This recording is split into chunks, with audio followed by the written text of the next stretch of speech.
luar biasa. Semangat pagi. Pada hari ini kita akan bersekutu, memuji dan menyembah Tuhan dengan luar biasa.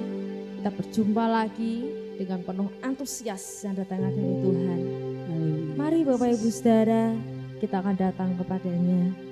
Bapa, terima kasih, kami mengucap syukur, sungguh dahsyat dan luar biasa keajaiban yang sudah Kau berikan, mujizat yang nyata Engkau berikan dalam kehidupan kami.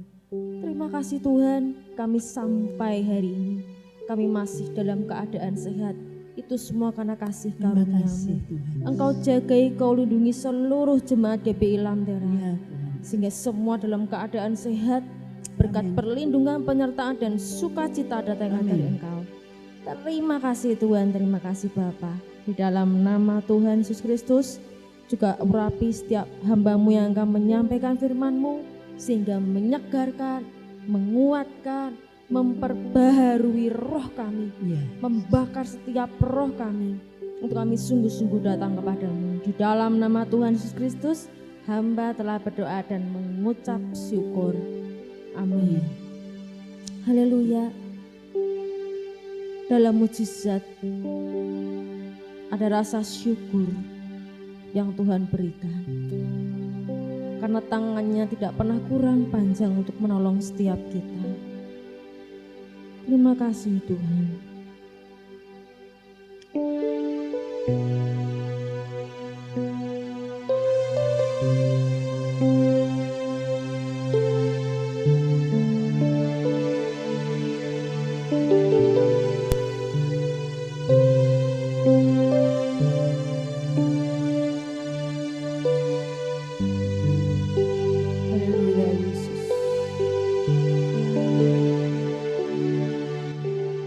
Tangan Tuhan tak kurang panjang untuk selalu menolong hidupku.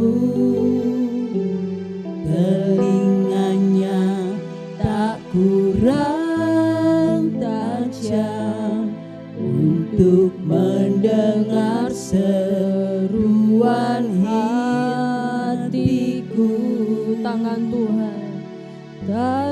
Tuhan tak kurang panjang untuk selalu menolong hidupku. Telinganya tak kurang tajam untuk mendengar seruan hatiku.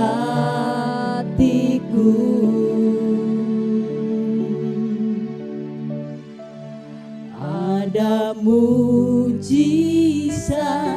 dalam bersyukur. Engkau tempat perlindunganku, Tuhan. Imanku tetap teguh dalam-Mu.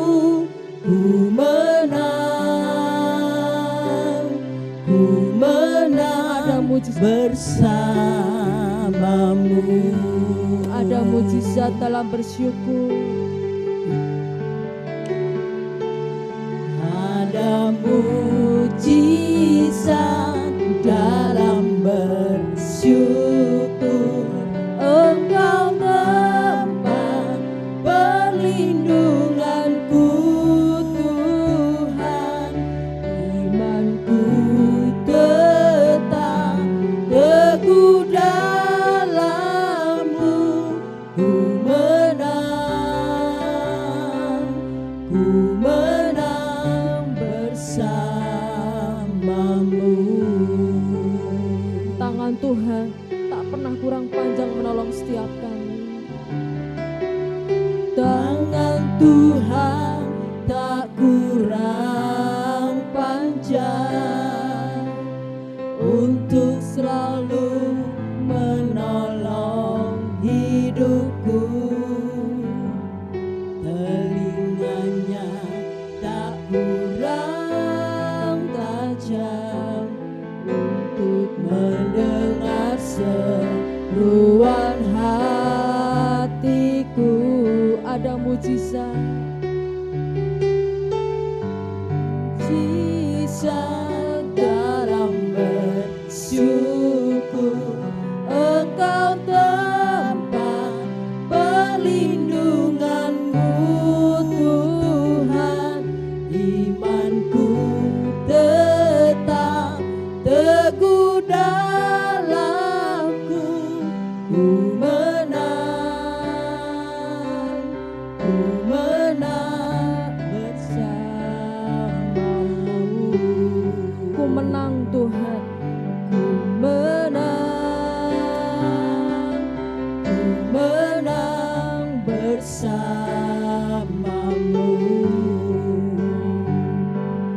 Ku menang bersamamu.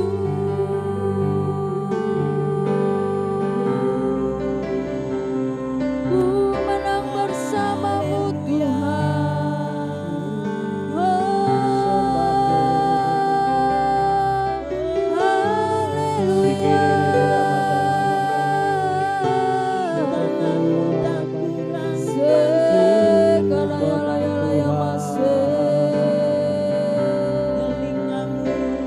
Ada mujizat dalam bersyukur. Ajar kami Tuhan untuk selalu bersyukur.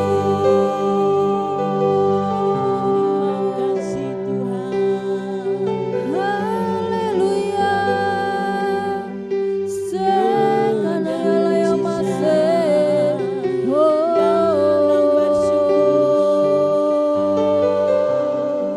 Sekenakarayalaya. Penuhi setiap kami Bapa. Sekanayalaya masih. Glory bagimu Tuhan. Sekenakaraya.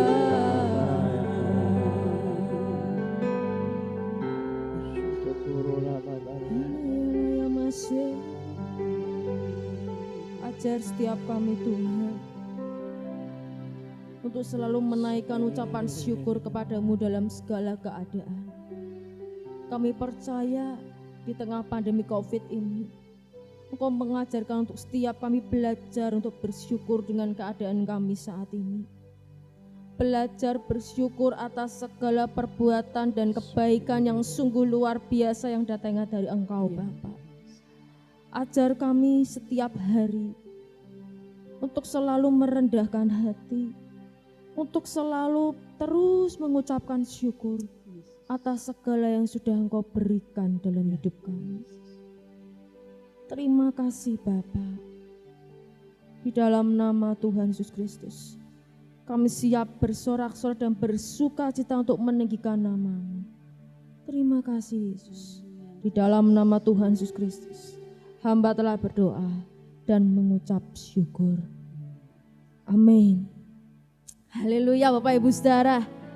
Senada dengan surga, kita memuji dan menyembah dan mengagukan nama-Nya. Dia sungguh Allah yang dahsyat. Haleluya Yesus.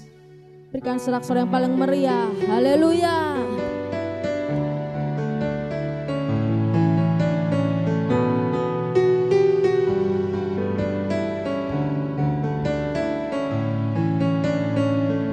Tuhan Engkau hadir, kuasa-Nya mengalir, melawat setiap hati kami. Roh-Mu membebaskan, Roh-Mu membangkitkan, kebesaran-Mu dinyatakan.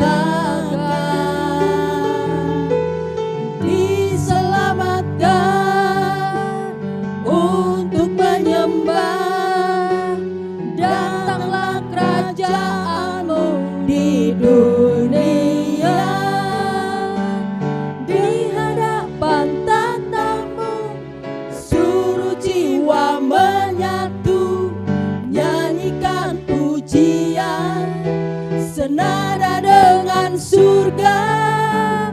Kami datang bersatu, sembah puji nama-Mu, semesta bersuka bersama dengan surga. Haleluya.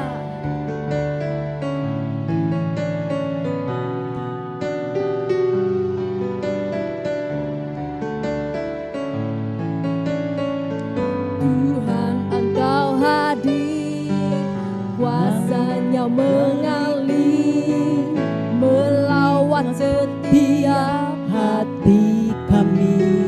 Roh-Mu membebaskan, Roh-Mu membebaskan, Roh-Mu membangkitkan, kebesaran-Mu dinyatakan.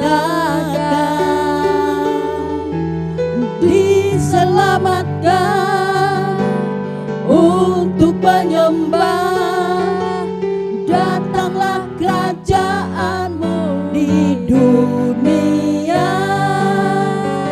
Di hadapan tatamu, seluruh jiwa menyatu, nyanyikan pujian senada dengan surga. Kami datang bersatu, sembah puji nama-Mu, semesta bersuka bersama di dengan hadapan surga. tahta-Mu. Di hadapan tatamu, seluruh jiwa menyatu, nyanyikan pujian senada dengan surga.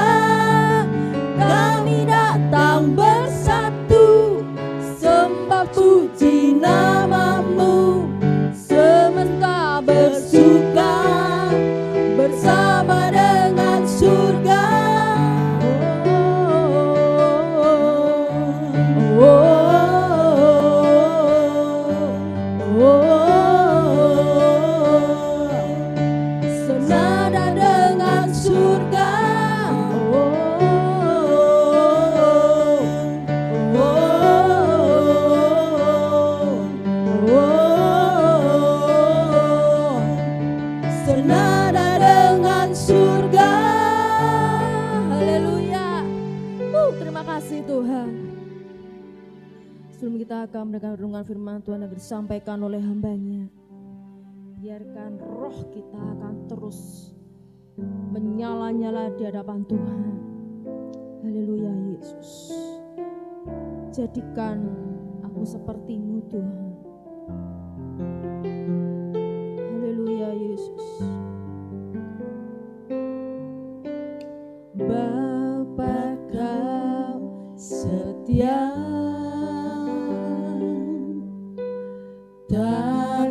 meninggalkan, dan ku percaya Engkau milikku dan ku milikmu. Kerinduanku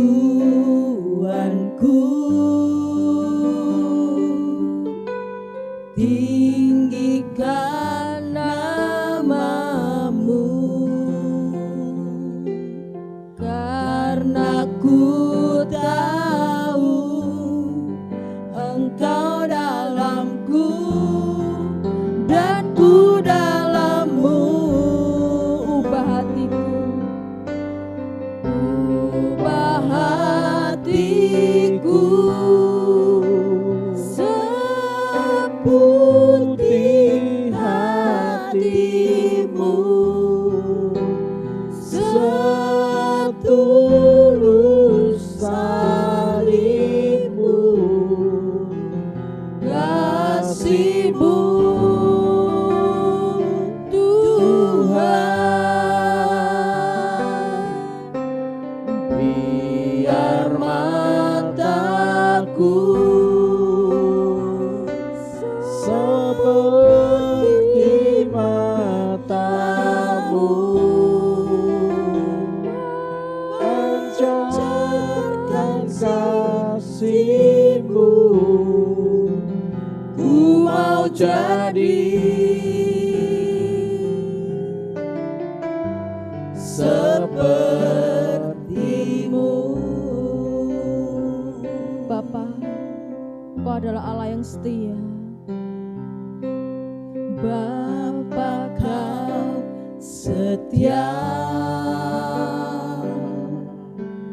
takkan meninggalkan, dan ku percaya Engkau milikku dan ku milikmu. Kerinduanku tinggikan namamu,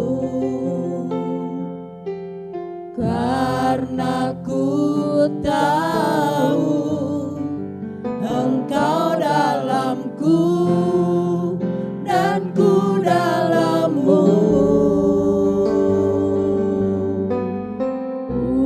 Ubah hatiku seputih hatimu, setulus salibmu, kasihmu Tuhan. Biar mataku seperti matamu, pancarkan kasihmu. Ku mau jadi, ubah hatiku, ubah hatiku seputih hatimu, setulus salibmu, kasihmu Tuhan. Biar mataku seperti matamu, pancarkan kasihmu. Ku mau jadi, Ya Tuhan, seperti-Mu. Ku mau jadi seperti-Mu Tuhan. Ku mau jadi seperti-Mu.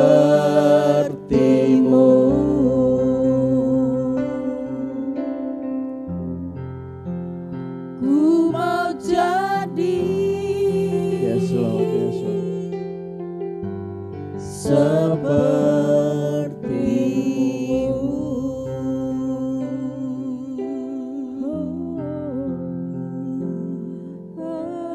Haleluya. Siriri kalapatara. Ku mau jadi seperti-Mu Tuhan. Sudokuro lamata. Ubah Kami hatiku. siapkan hati kami Haleluya. Sitiki kalapatara. Setulus Tuhan. sayang-Mu. Oh, Ubah hatiku.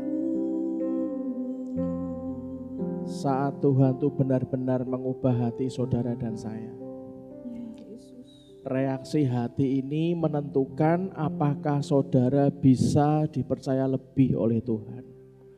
Kalau kita bicara bahwa kita percaya kepada Tuhan, percayalah banyak orang itu percaya kepada Tuhan. Tapi kalau pertanyaannya dibalik, apakah saudara dan saya bisa dipercayai oleh Tuhan? Kalau bukan karena Tuhan yang mengubah hati saudara dan saya, dan Anda diproses bersama dengan Tuhan, saya beritahu, untuk dipercayai sama Tuhan itu langka, saudara. Makanya kita nyanyikan refren lagu ini. Ubah hatiku seputih hatimu. hatiku. Biarlah nyanyian ini nyampe kepada hatinya Tuhan. Hatimu setulus salibmu, kasihmu Tuhan. Biar mataku seperti matamu, pancarkan kasihmu. Ku mau jadi seperti-Mu. Yes, Lord. Biarlah pagi ini Kau berikan roh wahyu, iman dan pengertian, sehingga kami mengerti akan isi hati Tuhan kami. Dan biarlah kami belajar menjadi umat yang bisa dipercayai Tuhan. Pagi ini ya Tuhan, biarlah kami belajar lebih lagi sesuai dengan kehendak-Mu. Roh Kudus, biarlah Kau sentuh semua hati kami ini untuk mau masuk dalam hatinya Tuhan. Biarlah semua jemaat yang ibadah offline maupun online tidak ada satu pun yang terlewatkan. Semuanya dijamah Tuhan. Hanya di dalam nama Tuhan Yesus Kristus. Kita semua yang percaya kita berkata. Amin. Shalom Bapak Ibu semuanya. Shalom. Selamat pagi. Minggu lalu saudara semua bisa berhafruta bersama dengan Pastor Andrian Pratama. Dan hari ini kita sama-sama untuk melanjutkan pengajaran yang ingin sama-sama kita belajar. Nah, 2 minggu berturut-turut Anda dan saya mengalami sesuatu yang tidak biasa. Yang pertama 2 minggu yang lalu kita sama-sama diberitahu untuk mengalami namanya tahun baru Rosh Hashanah. Minggu lalu kita juga sempat diberitahu oleh para sahabat untuk bangsa Israel itu mengalami namanya Yom Kippur. Dan selama 2 minggu ini kita belajar tentang ketaatan yang memerdekakan saudara dan saya.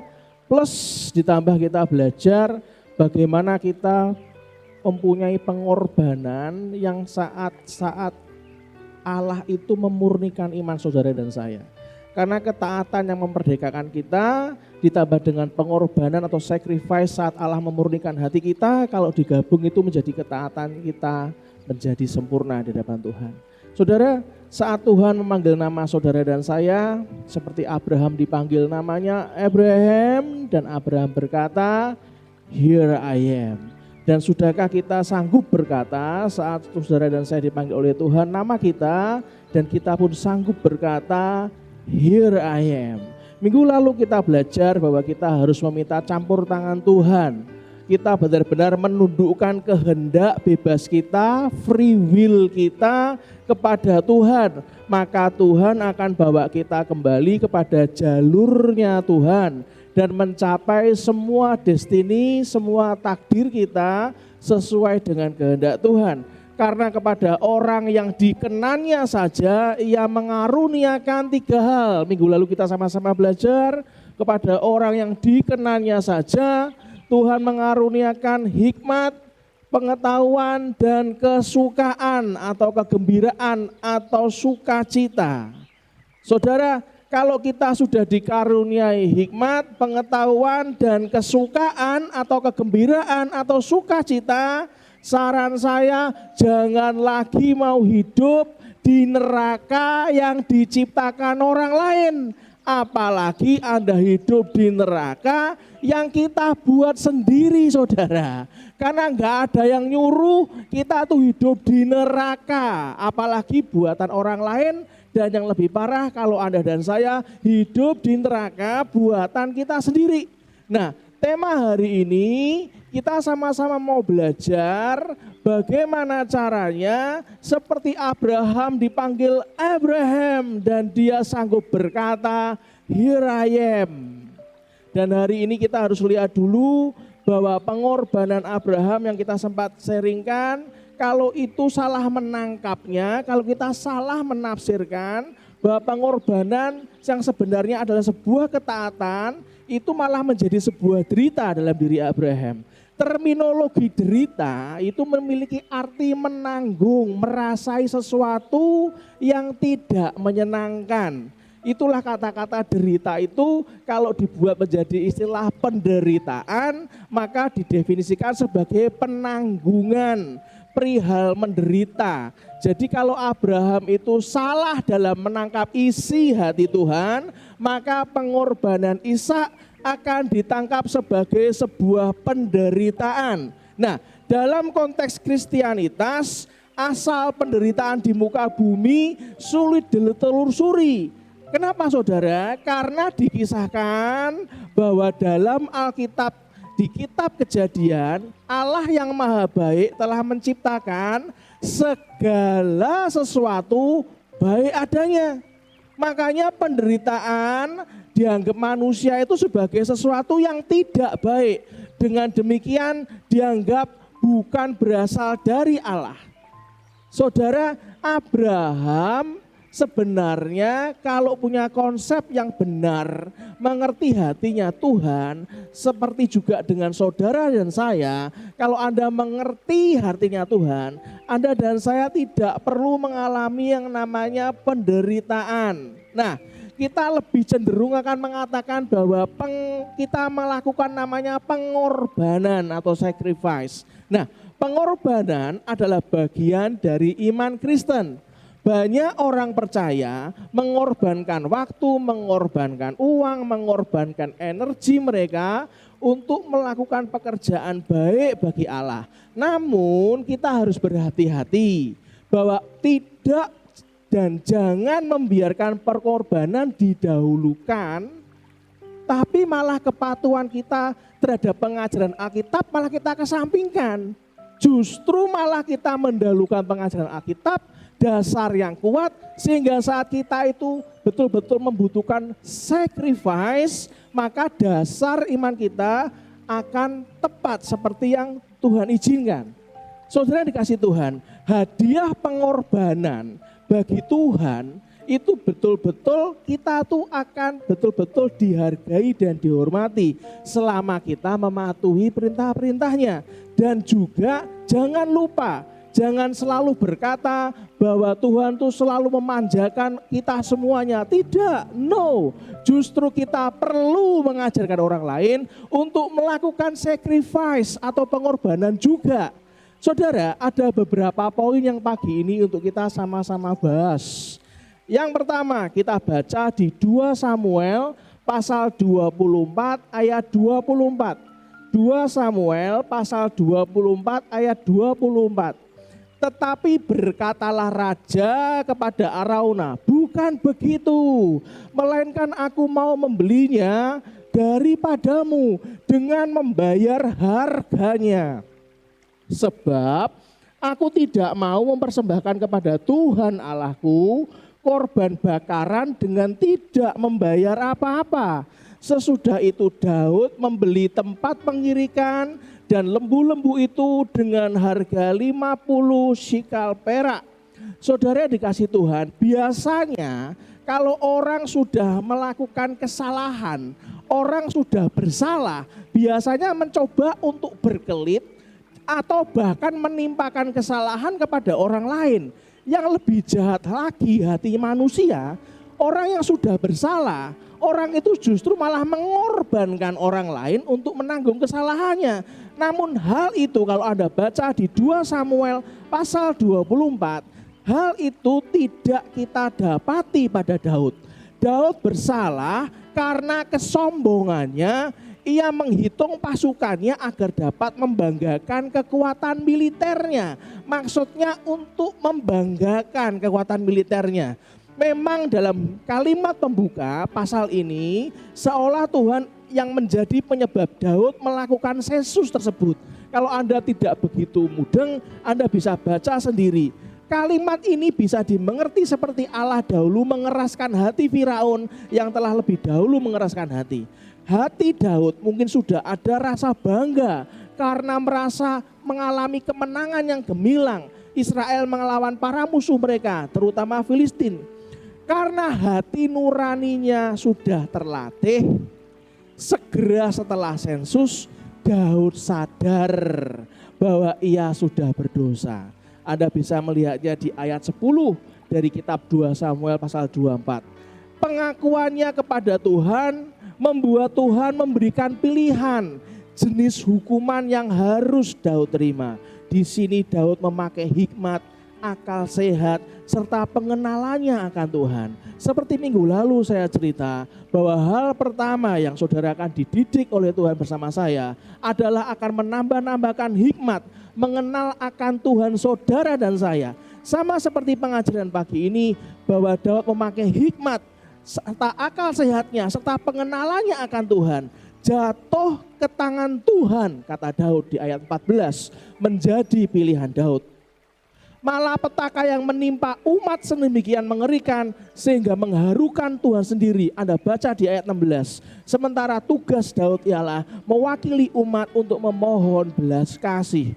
Sekali lagi Bapak Ibu semua yang dikasihi Tuhan, kita melihat tanggung jawab Daud dalam kepemimpinannya, dalam memimpin atas Israel.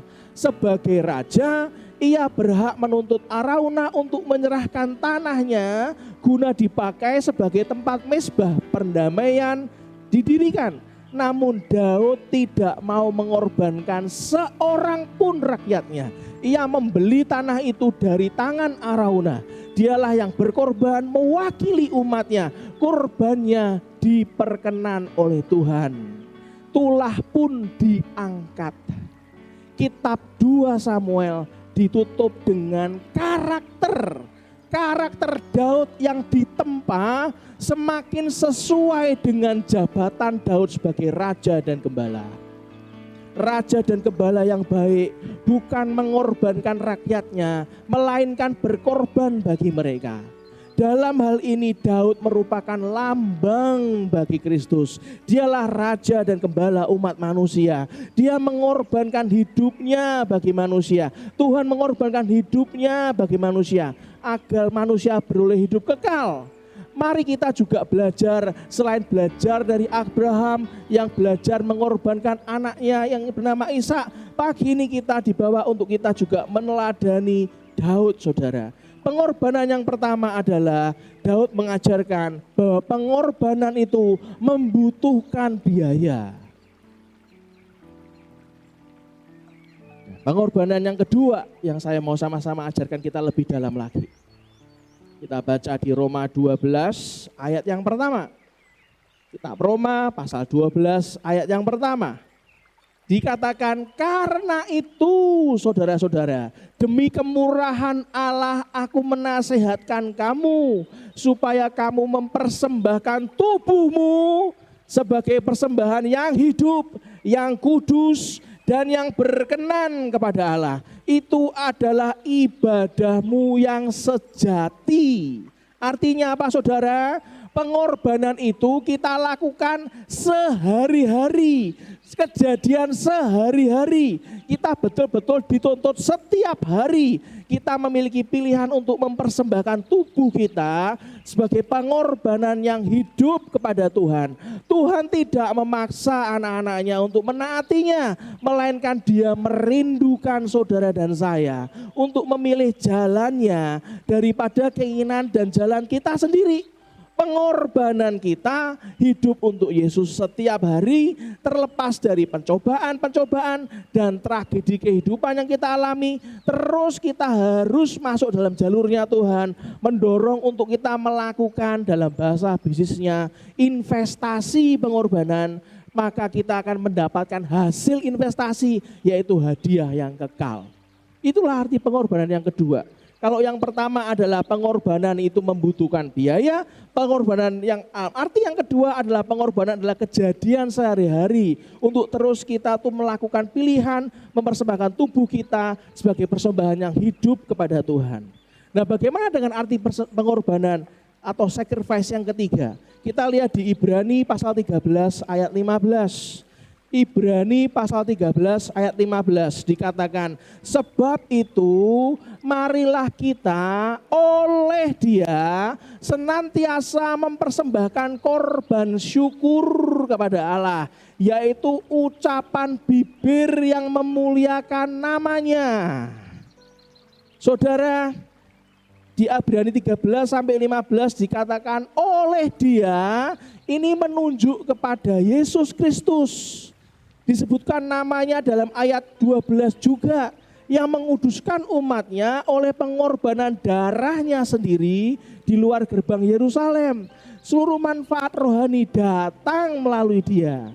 Kata marilah kita, dalam Ibrani 13 sampai 15, kata marilah kita senantiasa mempersembahkan korban syukur. Ini adalah sebuah present active subjunctive, sebuah sistem pengorbanan yang diberikan kepada Israel untuk mengangkat persekutuan dengan Allah dengan berurusan dengan masalah dosa. Mencakup ada 5 jenis korban. Diajarkan bahwa ada 2 korban yang wajib dan 3 korban bersifat sukarela. Apa itu 2 korban yang wajib? Anda bisa melihat layar di YouTube channel Anda. 2 korban yang wajib, yang pertama adalah korban penghapus dosa, dan yang kedua adalah korban pernyataan kesalahan. Sedangkan 3 bersifat sukarela, 2 korban bersifat sukarela adalah, yang pertama adalah korban bakaran seluruhnya, yang kedua adalah persembahan biji atau makanan, yang ketiga adalah persembahan persekutuan atau perdamaian. Kata ucapan bibir pada frasa ini mencerminkan di kitab Yesaya 57 ayat 19 dan Hosea 14 ayat yang ketiga dari Septuaginta. Ayat seperti ini digunakan oleh orang Israel di pengasingan untuk menggantikan korban binatang dengan korban lisan. Karena bait suci telah dirusak secara total. Kalau Anda baca di Alkitab, kalau Anda pelajari dalam tahun 586 sebelum Masehi oleh Raja Nebukadnezar yang kedua, Raja Neo Babilonia. Bait suci ini dirusak lagi oleh Roma di tahun 70 Masehi. Bagi orang percaya, saudara, pujian kita pada Allah adalah sebuah pengakuan atau homologio kita akan Yesus. Dan bagaimana dengan pengertian pengorbanan atau sacrifice yang keempat? Kita baca di Ibrani ayat yang selanjutnya. Ibrani 13 ayat 16 dikatakan, dan janganlah kamu lupa berbuat baik dan memberi bantuan, sebab korban-korban yang demikianlah yang berkenan kepada Allah. Ibrani 13 ayat 16 dikatakan, janganlah kamu lupa berbuat baik. Ini adalah sebuah present middle imperatif dengan suatu negatif partikel. Artinya apa? Yang biasanya berarti menghentikan tindakan yang sedang berjalan. Allah senang ketika anaknya saling mengasihi dan menolong satu dengan yang lain. Anda bisa lihat juga di Filipi 4 ayat 18. Dalam suatu konteks Yahudi, hal yang baik ini, kata hal yang baik ini itu adalah koinonia, kemungkinan menunjuk pada sedekah. Anda lihat di Matius pasal 6 ayat yang pertama, suatu pemberian uang mingguan yang diberikan oleh anggota-anggota sinagog untuk membeli makanan bagi yang memerlukan. Orang Yahudi menganggap hal ini tindakan kebenaran. Saudara yang dikasihi Tuhan, memberi ini menyatakan hubungan horizontal. Hubungan horizontal yang ada segaris dengan kita, manusia dengan manusia, yang dihasilkan oleh hubungan vertikalnya, hubungan dengan Sang Pencipta. Ini menekankan perlunya sukacita dari masyarakat Kristen, dari masyarakat pengikut Kristus. Bentuk kata kerjanya menekankan mulainya dan kelanjutan dari pengalaman masyarakat ini. Anda bisa lihat di Ibrani pasal pertama ayat yang ketiga. Kekristenan adalah kebersamaan. Saya ulangi lagi, kekristenan adalah kebersamaan. Sebab kurban-kurban yang demikianlah yang berkenan kepada Allah. Perhatikan ayat 15 di Ibrani pasal 13. Korban yang bisa diterima adalah iman dalam Kristus yang diakui. Sekarang adalah kehidupan seperti Kristus, sudah barang tentu Injil adalah keduanya. Dan pengorbanan yang terakhir yang kita sharingkan pagi ini, yang kita sama-sama belajar adalah kita lihat pengorbanan yang dibayarkan melalui Yesus Kristus. Kita lihat ayatnya di Roma pasal ketiga ayat 25.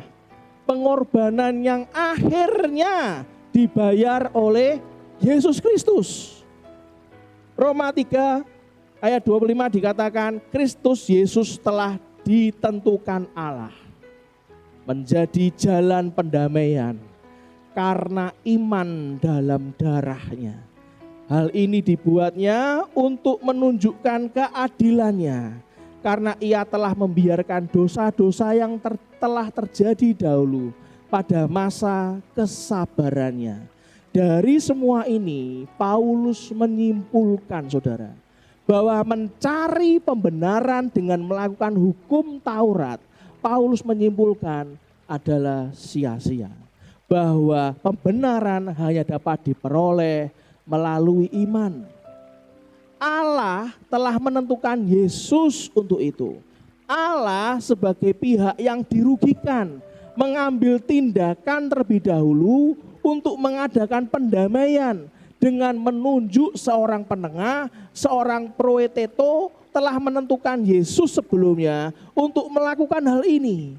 Ini dilakukan Allah berdasarkan keputusan kebijaksanaannya yang penuh kasih sejak kekekalan, di mana Allah menetapkan mengurapi Yesus, memampukan dia untuk mengadakan pendamaian dan melepaskan dia ke dalam dunia yang penuh dosa sebagai korban pendamaian bagi mereka. Anda bisa juga melihat di Matius pasal 3 ayat 17 dan pasal 17 ayat yang kelima. Jawaban yang memuaskan atas makna penderitaan di dunia mungkin tidak dapat ditemukan seutuhnya karena manusia hanya mampu menilai dunia dari sudut pandangnya yang sangat terbatas. Alam pikiran manusia tidak mampu menjangkau rahasia rencana Allah, saudara. Diperlukan permenungan mendalam untuk menemukan kenyataan bahwa Allah adalah kasih dan manusia adalah pribadi yang dikasihi, dan keduanya termasuk di dalam realitas penderitaan. Allah beserta rencananya merupakan misteri yang tidak dapat dipahami manusia, saudara. Perenungan seputar problem penderitaan tidak akan berakhir pada jawaban yang jelas. Akan terjadi dialog teologis dan spiritual yang terus masih dieksplor lebih lanjut untuk membantu umat Kristen yang mengalami penderitaan. Dan mungkin setiap zaman selalu membutuhkan jawaban dan pendekatan yang berbeda. 2 Korintus 4 ayat 17 dikatakan, penderitaan menimbulkan harapan bagi orang beriman, sebab penderitaan ringan yang sekarang ini mengerjakan bagi kami kemuliaan kekal yang melebihi segala-galanya, jauh lebih besar daripada penderitaan kami. Saudara, kalau Anda dikenalkan seperti Abraham, bagaimana sikap hatinya saat dia betul-betul melakukan pengorbanan atau sacrifice? Tadi kita juga lihat bagaimana Daud dengan hikmatnya. Dia mengenal bahwa pengorbanan itu adalah ada harga yang harus dibayar. Dan hari ini kita belajar dari murid Kristus yang bernama Yohanes. Saudara tahu dari 12 murid Kristus ada 3 yang betul-betul dekat dengan Tuhan, yaitu Petrus, Yohanes, dan Yakobus. Anda tahu dari 3 ini yang paling dekat dengan Yesus yang mana? Yohanes, saudara. Mari kita baca ayatnya. Di Yohanes 13 ayat 21 sampai 25. Yohanes 13 ayat 21 sampai 25. Saya akan bacakan buat Anda. Setelah Yesus berkata demikian, ia sangat terharu lalu bersaksi. Aku berkata kepadamu, sesungguhnya seorang di antara kamu akan menyerahkan aku. Murid-murid itu memandang seorang kepada yang lain. Mereka ragu siapa yang dimaksudkannya. Seorang di antara murid Yesus, yaitu murid yang dikasihinya, bersandar dekatnya. Bersandar dekat kepadanya.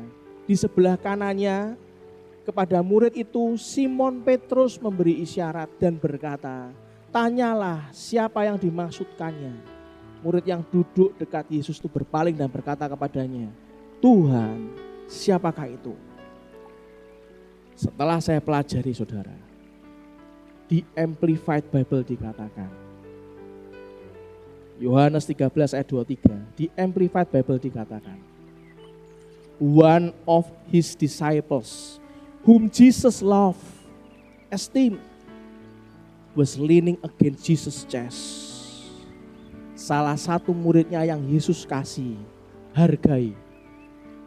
Kalau tadi terjemahannya dikatakan bersandar dekat kepadanya di sebelah kanannya, di Amplified Bible diterjemahkan dengan sangat bagus sekali. Bersandar di dada Yesus. Yohanes bersandar di dada Yesus. Orang yang bersandar di dada Yesus adalah orang yang ngerti detak jantungnya Tuhan. Kalau Anda tahu saat kita belajar tentang pengorbanan, bahwa pengorbanan arti yang kelima adalah dibayar melalui Yesus Kristus. Saya harus beritahu kepada Anda semua demi kasih Tuhan. Hanya Yohanes, bukan hanya bersandar dekat kepadanya di sebelah kanannya. Amplified Bible dengan jelas mengatakan, Yohanes bertanya kepadanya. Pada saat dia mau bertanya, ingat ayat 23 dikatakan, salah satu muridnya yang Yesus kasih, yang Yesus hargai, bersandar di dada Yesus. Dan pada saat ayat 25 dikatakan, murid yang duduk dekat Yesus itu berpaling dan berkata kepadanya, Tuhan, siapakah itu? Simon Petrus saja gak berani tanya, saudara. Dia ngasih kode sama Yohanes untuk tanya sama Yesus. Kenapa Simon Petrus ngasih kode pada Yohanes? Karena Yohanes yang bersandar di dada Yesus, dia tahu detak jantungnya lagi marah atau tidak. Karena dia tahu Yesus ingin membuka siapa pengkhianat dalam muridnya dia yang akan menyerahkan dia. Yohanes tahu saat detak jantungnya mulai pelan, mulai redup marahnya. Yohanes di ayat 35 dikatakan apa? Murid yang duduk dekat Yesus itu berpaling dan berkata kepadanya, Tuhan, siapakah itu? Di Amplified Bible dikatakan, then leaning back against Jesus' chest, he, John, asked him privately, Lord, who is it? Gimana terjemahannya? Kemudian bersandar di dada Yesus, dia, Johannes bertanya kepadanya secara pribadi, Tuhan, siapakah itu? Hanya orang-orang yang tahu, saudara, akan isi hatinya Tuhan. Hanya orang-orang yang tahu dekat akan isi hatinya Tuhan. Maka dia akan berani menjawab Tuhan. Dan tahu kapan saatnya Tuhan timingnya tepat untuk bisa mendengarkan saudara. Tokoh yang kedua yang ingin saya angkat kepada Anda untuk sebagai contoh pagi hari ini adalah yang namanya Maria. Kita lihat masih di kitab Yohanes pasal yang ke-11 ayat 20 sampai 35.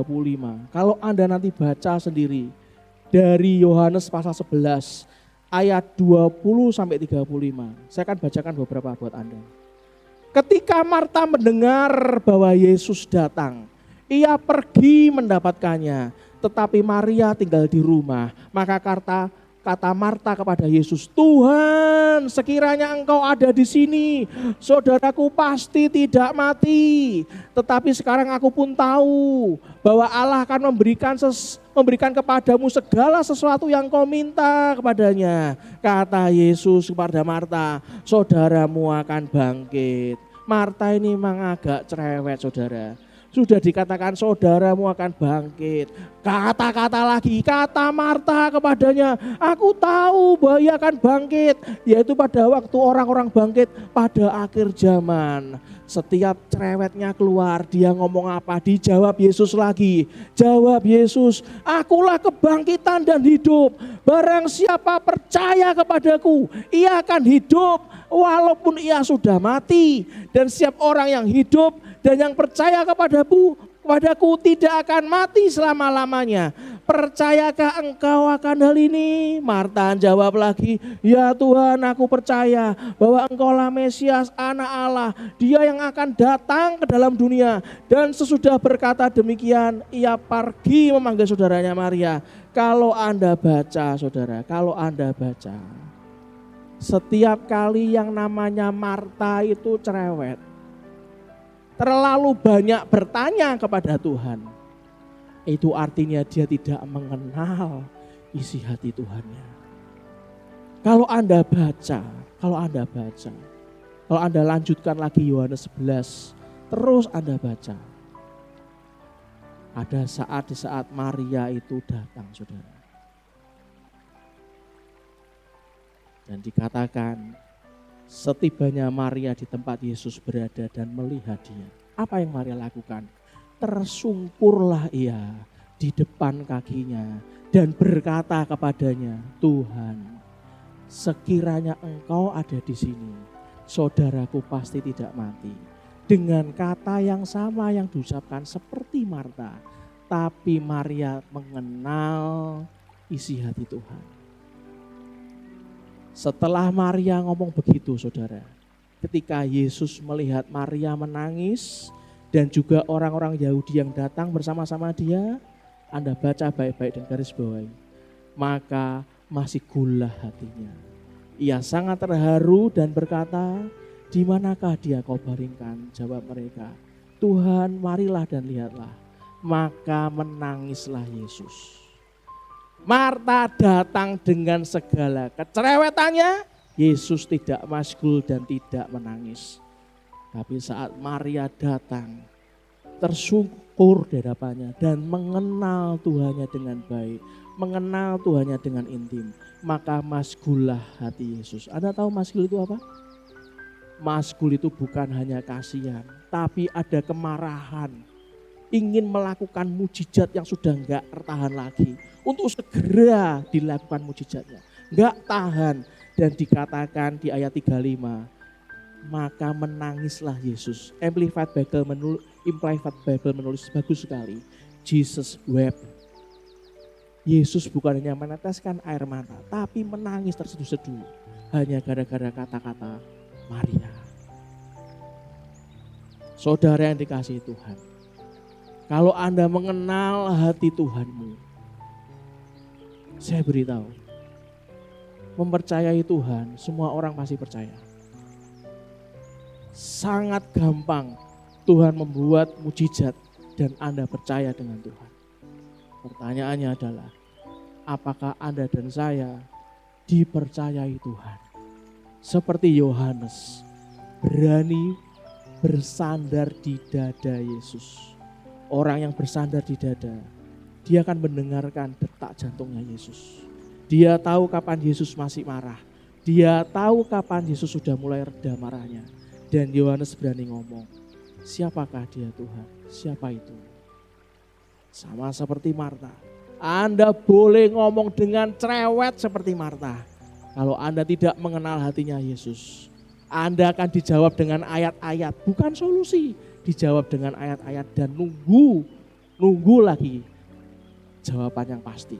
Tapi kalau Anda tersungkur di hadapan Tuhan dan Tuhan tahu isi hatimu, engkau bisa dipercayai bersama Tuhan, maka Yesus pun menangis.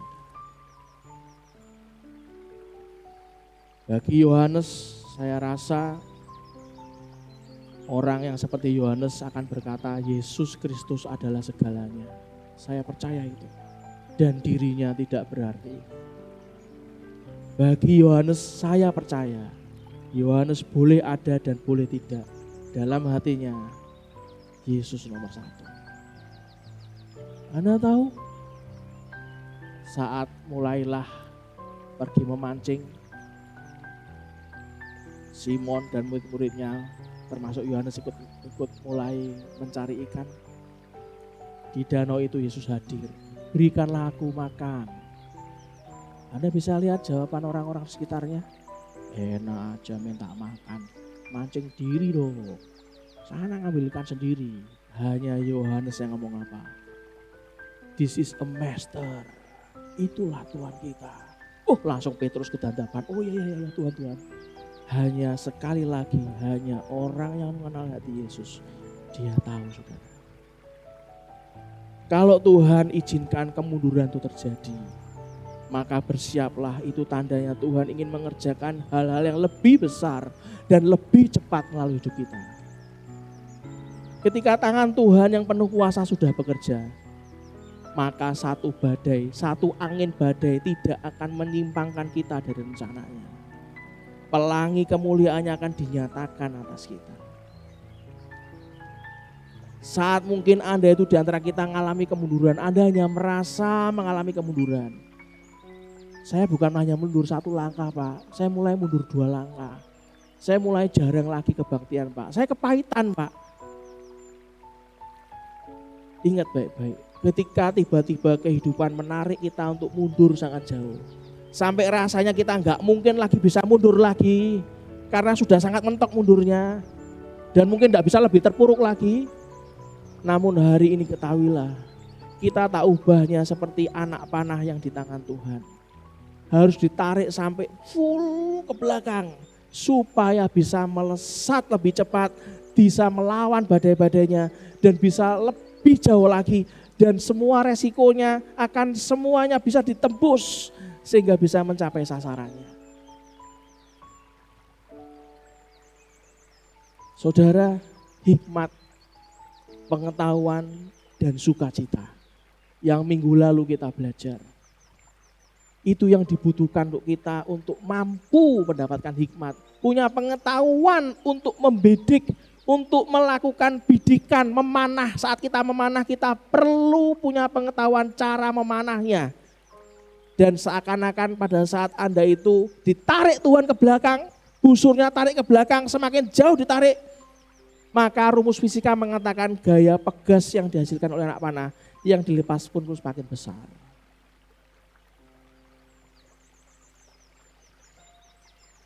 Hari ini saya ingin Anda dan saya merendahkan hati pada Tuhan. Saudara, saat saya tiba-tiba mendapat kabar bahwa saya dipanggil Tuhan, bagi saya belum siap. Saya sudah berulang kali ngomong, saya belum siap. Mungkin banyak orang di sekitar kita akan ngomong, sudahlah tenang saja, kan ada kita-kita. My goodness, kita-kita, ya ampun saudara. Apanya yang kita-kita? Sama seperti saat Ibu Yesus. Saudara tahu, Yesus bukan sendirian. Setelah Yesus yang lahir bukan dari hubungan jasmani, tapi dari Roh Kudus. Setelah Yesus lahir, Maria punya anak juga. Ada adik-adik Yesus. Salah satunya ada yang namanya Yoses, ada yang namanya Yudas, tapi bukan Iskariot. Pertanyaan saya simpel, Anda baca di Alkitab. Siapa yang dititipkan Maria, Ibu Yesus, saat Yesus sudah siap-siap untuk diserahkan? Anda baca jelas. Yesus menyerahkan ibu kandungnya yang bernama Maria kepada Yohanes. Saat ibunya melihat Yesus disalib, Anda bisa melihat anak kandung itu disalib, disiksa, dengan mahkota duri ditusuk. Nggak karu-karuan, Anda tahu seorang ibu kandung pasti hatinya sangat-sangat tertusuk-tusuk. Bahkan seperti tertusuk jantungnya, saudara. Tapi pertanyaannya simpel, kenapa Yesus mempercayakan ibu kandungnya kepada Yohanes, bukan kepada adik-adiknya? Adiknya bisa bilang apa? Sudahlah Mami Maria, kan masih ada kita-kita. My goodness, kita-kita.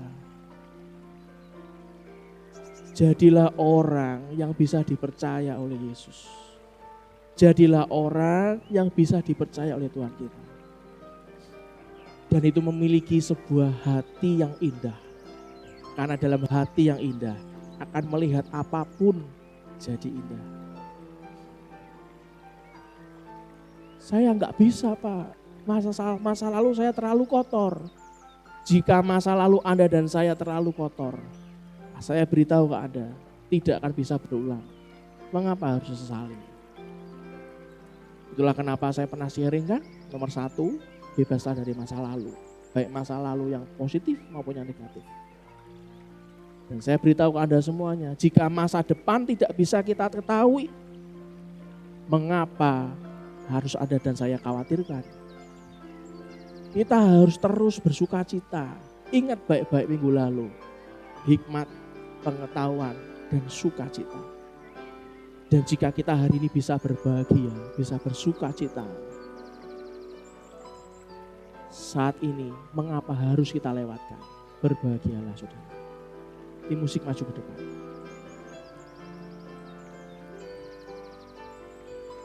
Janganlah saudara dan saya itu sombong. Seakan-akan kita mengenal hatinya Tuhan. Saya tuh sangat takut sekali kalau saya sendiri juga seperti Marta yang cerewet, yang bisanya komplain, yang selalu dijawab ayat sama Tuhan. Tapi saya juga gak tahu isi hatinya Tuhan. Itu yang saya takutkan. Setiap hari kalau saya tanya, Tuhan kalau kau izinkan aku melayani Engkau, izinkan aku mengerti isi hatimu. Karena itulah kebahagiaan saudara. Kalau hari ini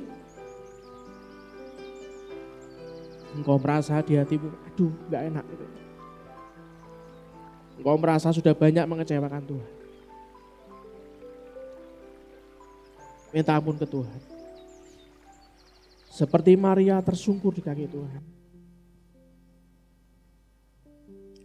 Mari kita nyanyi lagu sama-sama. Kaulah Tuhan penyembuhku, Kau sembuhkan sakitku, Kau berfirman dan sembuhkanku. Kaulah Tuhan penyembuhku, Kaulah Tuhan pemulihku, Kaulah Tuhan pemulihku, Kau pulihkan hidupku, Kau berfirman dan pulihkanku. Kaulah Tuhan pemulihku. Kaulah Tuhan penyembuhku. Kaulah Tuhan penyembuhku. Kau sembuhkan sakitku.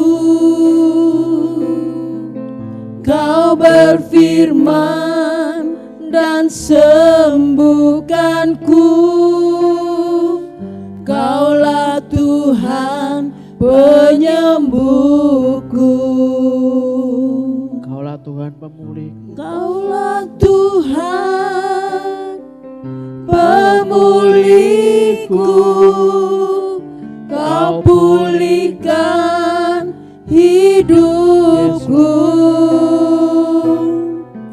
Kau berfirman dan pulihkanku. Kaulah Tuhan pemulihku. Belajarlah untuk melayani dengan tulus, saudara. Dengan motivasi yang benar. Merendahlah di hadapan Tuhan. Mengertilah seperti Yohanes mengerti degup jantungnya Tuhan. Buatlah saudara dan saya bisa dipercayai oleh Tuhan. Amin. Anda tahu, orang yang tidak bisa dipercaya oleh Tuhan itu artinya orang yang bodoh. Kata bodoh berasal dari suatu kata Ibrani yang berarti layu atau hancur. Kalau kita tidak menyempatkan waktu kita untuk betul-betul ada pemberesan dengan Tuhan. Menyediakan waktu kita, menyediakan tempat di hati kita untuk Allah. Kita akan mempunyai hati yang layu. Dan hati yang layu, hati yang hancur, yang selalu hidup dalam kepahitan. Dikatakan berarti kita itu bodoh. Biarkan Tuhan menyembuhkan saudara dan saya. Biarkan Tuhan memulihkan kehidupan saudara dan saya.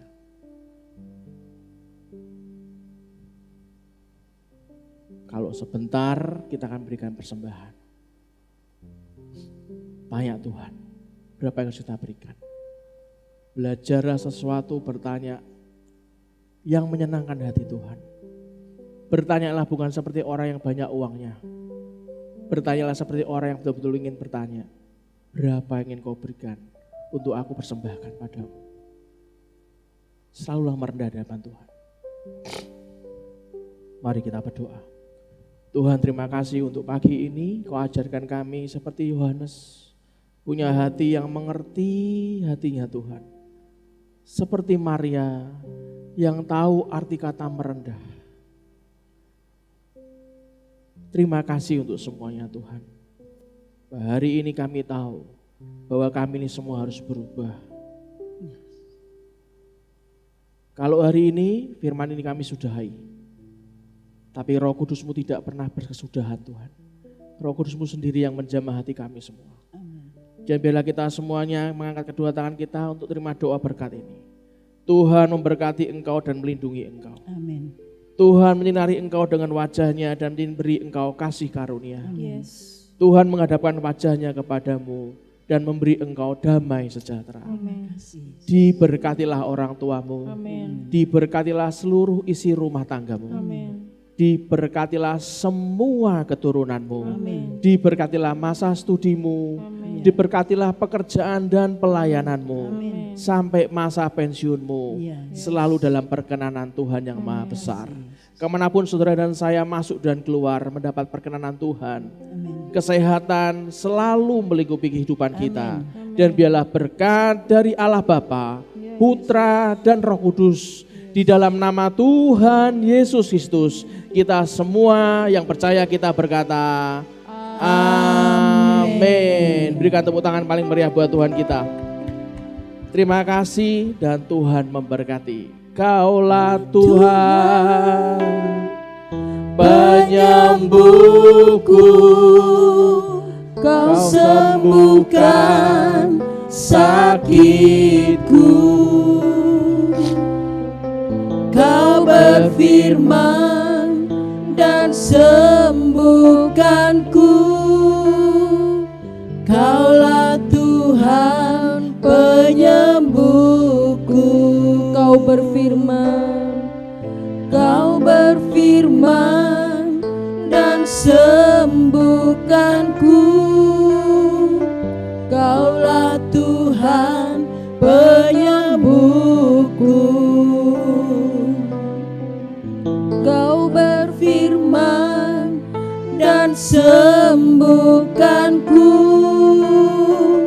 Kaulah Tuhan penyembuhku. haleluya. Bapak Ibu Saudara, hambanya telah menyampaikan firman, menguatkan, memperbaharui, membakar setiap roh Amin. kita. Dan biarkan ini akan menjadi bekal untuk kita 1 minggu ke depan. Sehingga kita siap menghadapi tantangan minggu yang akan datang. Amin. Bersama Tuhan kita pasti bisa.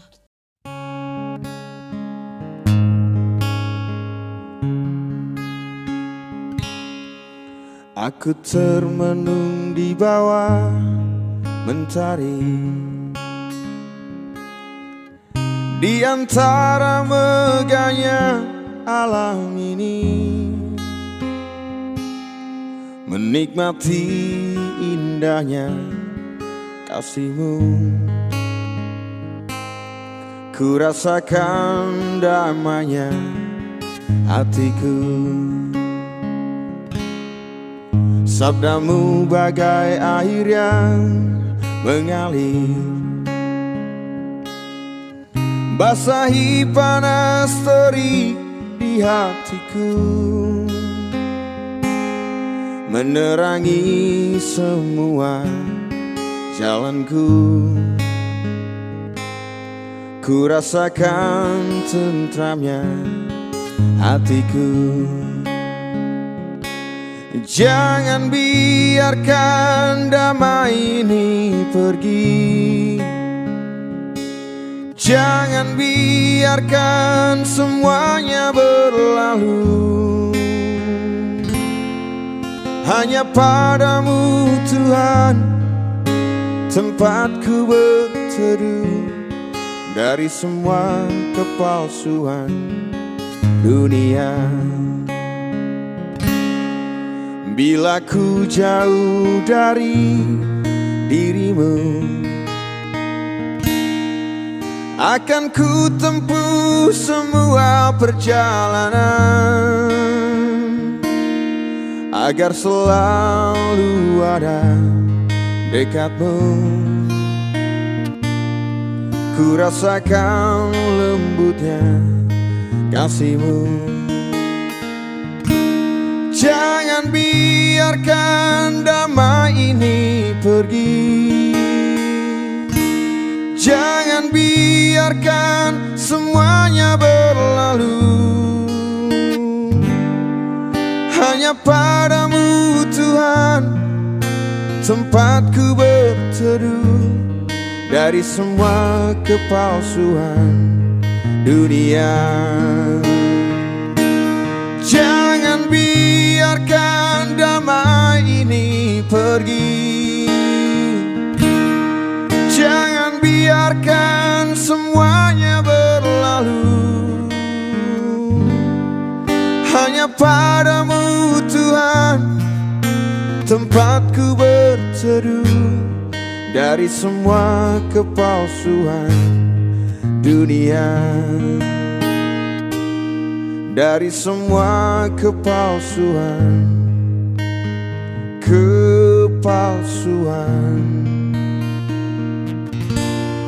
dunia.